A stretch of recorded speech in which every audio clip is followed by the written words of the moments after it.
So, Lone Rider here, and I want to talk about something that I've been looking forward to for a long time. This is the US 1850 foot officer sword, and this is a reproduction made by Windlass Steelcrafts.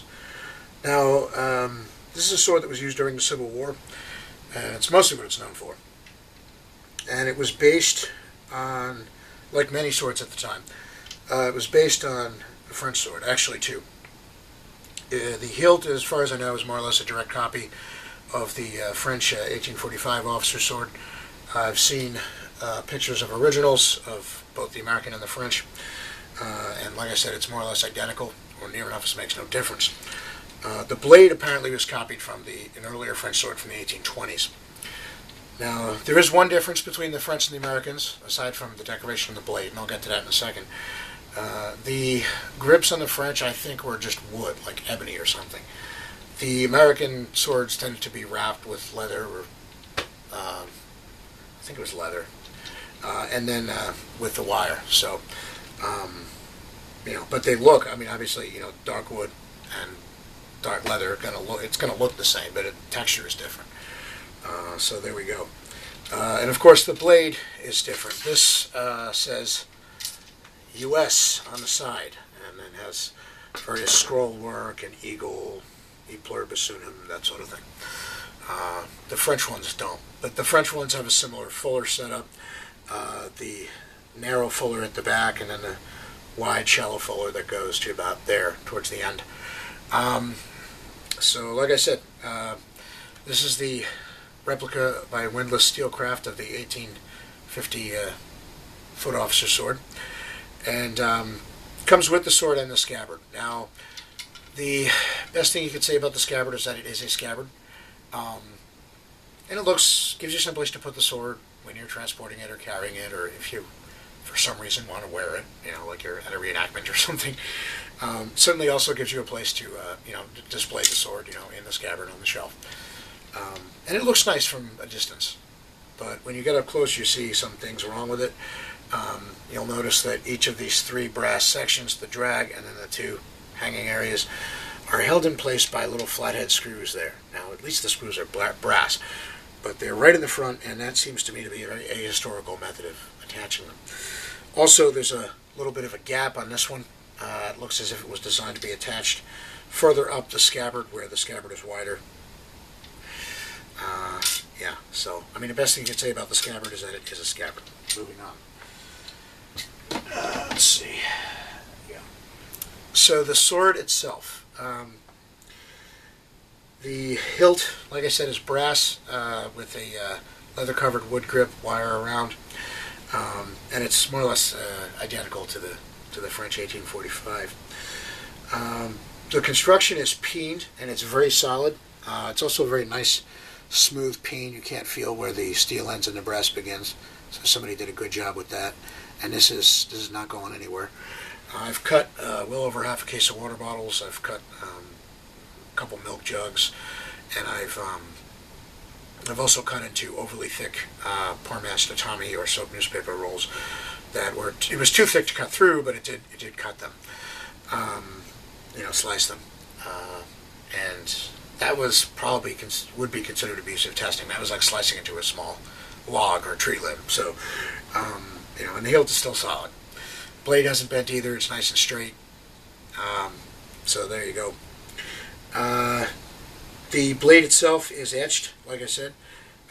This side is perfect. There's nothing you could really mess up there. It just says US. This side, there are two what I would call inaccuracies. I don't really regard them as a problem, but they're there. That's what's pointing out. It's supposed to say e pluribus unum here. It says pluribus unum. The E appears to be absent. And then down here, right above the ricasso, they they reproduce the maker's mark. It's supposed to say W.R. Horstman and Son, Philadelphia.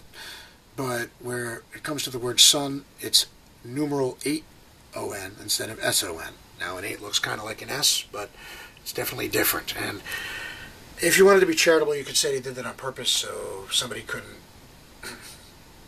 artificially age one and hawk it at a flea market as an actual antique.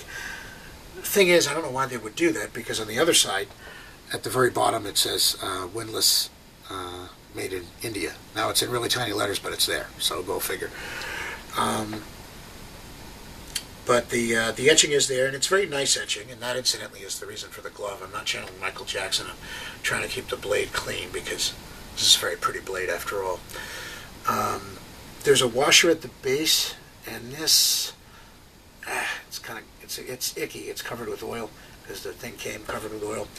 But the washer doesn't conceal like a huge gap. If I show you there, the hilt is decently fitted to the blade, so there's not like big slot that the washer's covering up. That's there mostly so the end of the scabbard doesn't, ding up the brass guard. So onto the blade itself in terms of dimensions. There's distal taper, but not much. Starts out thick and stays pretty thick down the spine. Now, what this results in is a sword that handles a little more like I imagine a cavalry saber would handle. There seems to be more meat in the blade here than I think there should be, and it is very much a workout for your forearm to swing this. It also does have flex. It is tempered. It doesn't stay bent when you bend it, but doesn't bend very much because it is very thick, very far down the blade. Thicker, I think, than it should be. Now, that's a known problem with reproductions of swords from this era. I think because most of them are intended as props for reenactors, and they're just not, they don't want, people haven't demanded the handling in the blades, like you'd get from, an Albion or an Arms and Armor sword or something higher end. There aren't companies of that level making reproductions of swords from this era. There just aren't. The thing isn't going to handle quite like I think it should, but even if it had more distal taper, it would still be a lot heavier than a practice saber, because it is beefier. In terms of the edge, it comes unsharpened. Historically, that was a normal thing for swords in this era. They would come unsharpened, and you'd have to what's called field sharpen them before you went into service sharpen them before you went into the field. I only sharpened it to about from here up because I didn't want to ruin the etching. I'm not great at sharpening. And the edge I put on this, it does cut water bottles, milk jugs, like I said, but I would say it's not quite. I mean, it's sort of semi-sharp. I would say it's not sharp like a knife. But obviously, if I can get a better edge on there, that's, I'll do it at some point. I just didn't want to ruin the finish on the blade. So there you go. Outside of the handling issue and the scabbard not being the greatest, I don't really have a problem with this, and those two things at this price point are forgivable. Keep in mind, this sword only costs a little over $100, so, seems well made, considering. There is one problem with the sword that I wanted to point out, though, and that is the grip wrap and how it's secured. At the top and the bottom of the wire wrapping, the edges are a little loose, and I can see that being a problem. I'm going to try and fix that, maybe glue it down, maybe stitch it, maybe just wrap the grip with something. That was a known thing people did in the 19th century with military swords to get a better grip. They'd wrap it with like twine or something. At least that's what people have said, who know more about the subject than me. I've never seen a historical example that's wrapped thusly, but I mean, if people who know more about this are saying that, then it seems like a thing someone would have done. As far as the grip goes, it is comfortable. You can put a thumb up the back grip, hold it like this, hammer fist it, however you want. I normally wear a glove when using it, though, just because it is, I won't say it's slippery, but the leather is very shiny. So, there you go. And a thing about the guard, these are all made for right-handers. So you'll notice there's more beef on this side of the guard, more meat on this side of the guard than this side. If I was right-handed, that would make perfect sense because the back of your hand is there. I'm left-handed, so that doesn't do anything for me. But obviously, that's the way they made these swords back in the day. And to this day, most people still are right-handed. So there you go. Anyway, all in all, what do I think of this? I think it's pretty awesome. I'm really glad I have one. There are a few nits to pick, but at this price point, this is about as good as one can expect on a budget. And if you want a Civil War sword, if you want a saber, if you're just into sabers or history or whatever. This is one that's going to at least be functional. You know, unlike something from a museum gift shop, which will probably have an untempered blade and, you know, handle even worse. You know, the fact that I think they left a little too much meat in the spine up here, and I'm not an expert, so that may not be the case, but I mean, it is a known problem with these replicas, like I said. But that, okay, so it could be a little lighter, but, you know, the overall weight isn't bad. Yeah, it handles maybe more like a cavalry sword, or maybe, like I said, maybe I just have a wimpy arm, I don't know. But I'm very happy with it, especially for the price. I'm glad I have one. I've been looking forward to this for a while. And there you go. So if you want one of these, there are a handful of companies that make reproductions of these. Like I said, none of them are particularly high-end. But Windlass seem to be one of the better ones. This is very solid, very, you know, secure, nicely made, nicely shaped. There's... Maybe with some of the casting, if I had a set of needle files, I used to, but a lot of them broke or I lost them. I might want to go in there and just clean up some of the stuff. There probably won't show up on camera, but there's a couple spots where it's like the casting isn't perfect. But you know, again, you're talking something that costs maybe $100. So you know, that's perfectly fine as far as I'm concerned, especially for the price.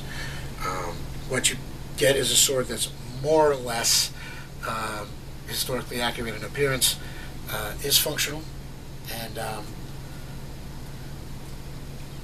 you know, solidly made, durable. So at least so far. We'll see what happens after a year. But very happy with this, and it is a nice looking sword, right? You know, I mean, whether you're looking at this or whether you're looking at the French 1845, I mean, at the end of the day, this is very pleasing to the eye, this design. So, Lone Rider out. That's the 1850 foot officer sword, and I'm very happy with it. Rock on, stay cool.